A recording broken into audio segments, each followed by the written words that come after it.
جی بسم اللہ الرحمن الرحیم. میں اس وقت موجود ہوں یونیورسٹی آف سندھ میں، اور میرا جانا تھا علامہ آئی قاضی لائبریری جو سینٹرل لائبریری کہلاتی ہے، لیکن رستے میں ایک اسٹیچو پہ میری نظر پڑی اور بڑا مشہور ہے یہ اسٹیچو، اور اس اسٹیچو پہ لکھا ہوا بھی ہے اسٹیچو آف وزڈم، یعنی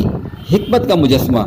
میری توجہ اس لیے گئی یہاں پر کہ اس مجسمے پر ایک پرندہ بیٹھا ہوا اور کافی دیر سے وہ بیٹھا ہوا ہے، کبھی اڑ کر جاتا ہے پھر آ کر بیٹھ جاتا ہے. تو میں نے بھی توجہ اسی طرف لگا دی کہ ویسے تو مجسمہ ایک بے جان چیز ہے، اس سے کیا اثر پڑتا ہے کہ اس پر جو ہے اگر پرندہ بیٹھا بھی ہے تو اس سے کوئی فرق پڑے گا. لیکن جو میری توجہ گئی وہ یہ گئی کہ پہلے زمانے کے اندر جب لوگ کتاب کا مطالعہ کرتے تھے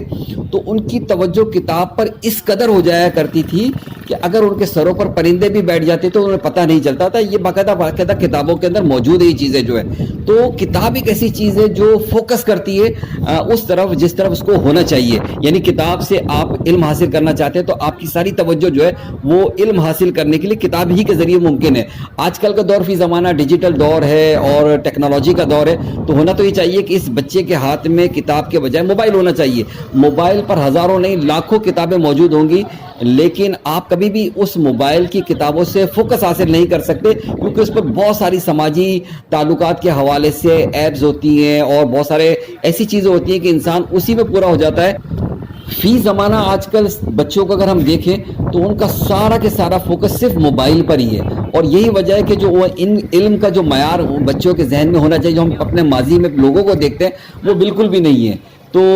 آپ اس مجسمے سے ضرور یہ سبق ضرور حاصل کر سکتے ہیں کہ کتاب جو ہے وہ فوکس کرتی ہیں. بہت سارے نوجوان میں دیکھ رہا ہوں کہ وہ آ رہے ہیں اور آ کر سیلفی بھی کھنچوا رہے ہیں، تصویریں بھی لے رہے ہیں اسے مونومنٹ کے ساتھ جو ہے. لیکن اصل بات تو یہ ہے کہ جس انہماک کے ساتھ، جس توجہ کے ساتھ یہ بچہ کتاب کا مطالعہ کر رہا ہے، تو یہ کتاب کا مطالعہ کرنا اس فوکس کو ظاہر کرتا ہے کہ اگر ہم کتاب سے کوئی علم حاصل کریں گے تو اس کا ہمیں لازماً فائدہ پہنچے گا، اور وہ اس طرح پہنچے گا کہ کتاب اس طرف انسان کو فوکس کرتی ہے جس طرف اس کو ہونا چاہیے. تو یہی چیز وہ ہے جو اس اسٹیچو کا بھی مقصد ہے، اور اسی مقصد کو ہمیں سمجھنا بھی چاہیے. اور واقعی لاجواب قسم کا یہ اسٹیچو بنایا، اور جس انہماک کے ساتھ یہ بچہ مطالعہ کر رہا ہے کتاب کا، تو حقیقت بھی یہی ہے کہ کتاب سے تعلق ہمارا پہلے بھی تھا، ابھی بھی رہنا چاہیے، اور آنے والی نسلوں کو بھی ہمیں ضرور کتاب کی طرف متوجہ کرنا چاہیے کہ کتاب ہی وہ ایک واحد ذریعہ ہے جو آپ کو آپ کی منزل کی طرف فوکس کرنا سکھاتی ہے. وائس آف حیدرآباد سے محمد عمران.